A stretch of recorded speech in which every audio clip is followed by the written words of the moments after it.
Hi, Stephen King here, and I'm going to read to you from a novel that's coming out in September. It's called Holly, and it's about Holly Gibney.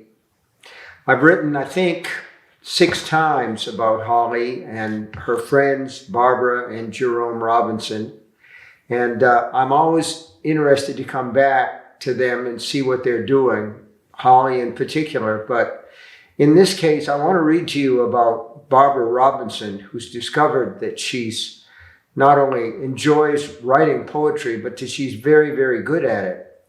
In fact, she's so good that she's been shortlisted for something called the Penley Prize, which is a big poetry prize.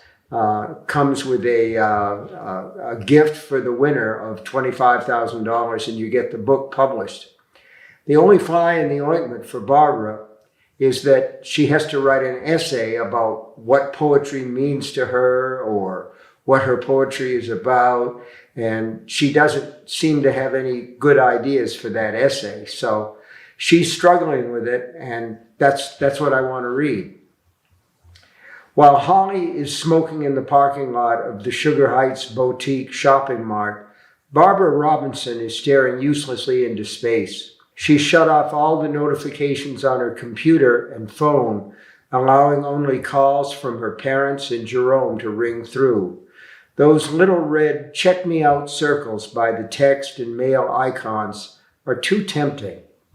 The Penley Prize essay, a requirement for the 5 finalists, has to be in the mail by the end of the month, and that's only 4 days away. Make it 3, actually. She wants to take her essay to the post office on Friday and make absolutely sure of that postmark. Being eliminated because of a technicality after all this would be crazy making. So she bends to the work. Poetry is important to me because horrible, like the first line of a middle school book report, delete. Poetry matters because worse, delete. My reason for delete. Delete, delete. Barbara shuts off her computer, spends some more time staring into space, then gets up from her desk and shucks off her jeans. She pulls on a pair of shorts, adds a sleeveless tee, ties back her hair in a sloppy ponytail, and goes running. It's too hot to run. The temperature's got to be topping 90, but it's all she can think of to do. She circles the block, and it's a long one. By the time she gets back to the house where she will live with her parents only until she starts college and begins another life, she's sweating and gasping for breath.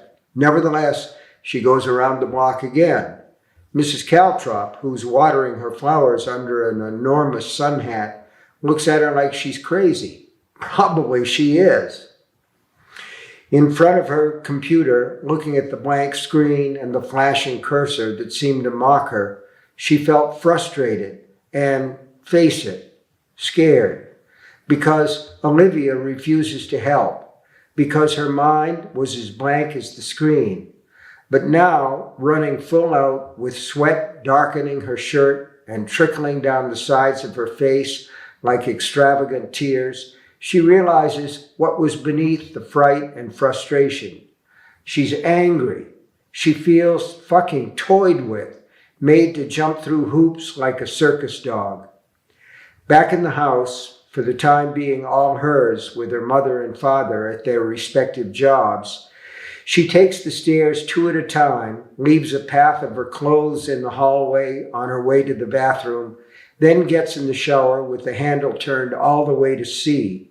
She lets out a scream and clutches herself. She sticks her throbbing face in the cold spray and screams again. It feels good to scream, as she learned on that day 2 months ago when she did it with Marie Duchamp. So she does it a 3rd time. She gets out of the shower shivering and covered with goosebumps, but feeling better, clearer. She towels up and down until her skin is glowing, then goes back to her room, picking up her clothes on the way. She tosses them on the bed, goes naked to her computer, reaches for the button that turns it on, and thinks, no, wrong.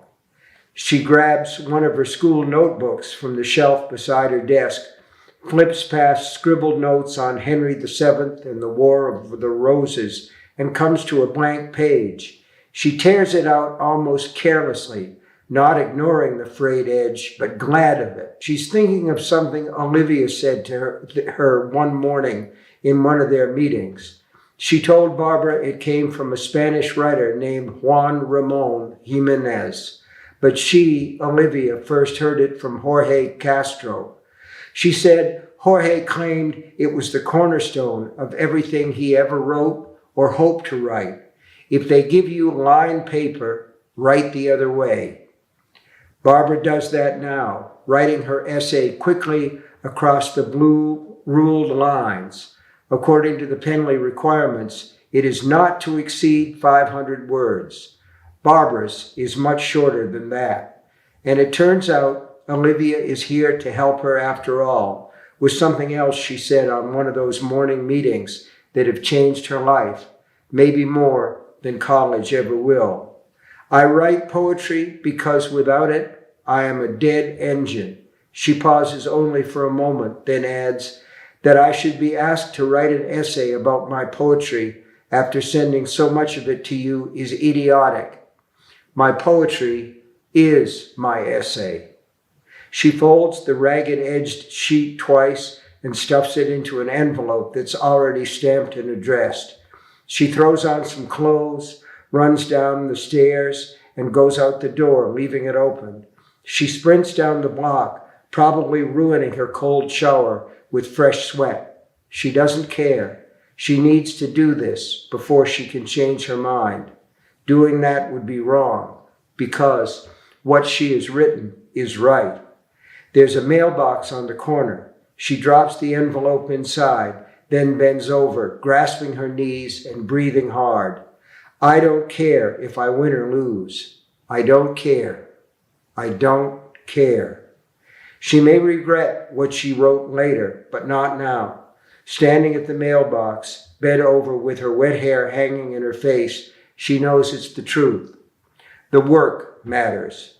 Nothing else. Not prizes, not being published, not being famous. Only the work.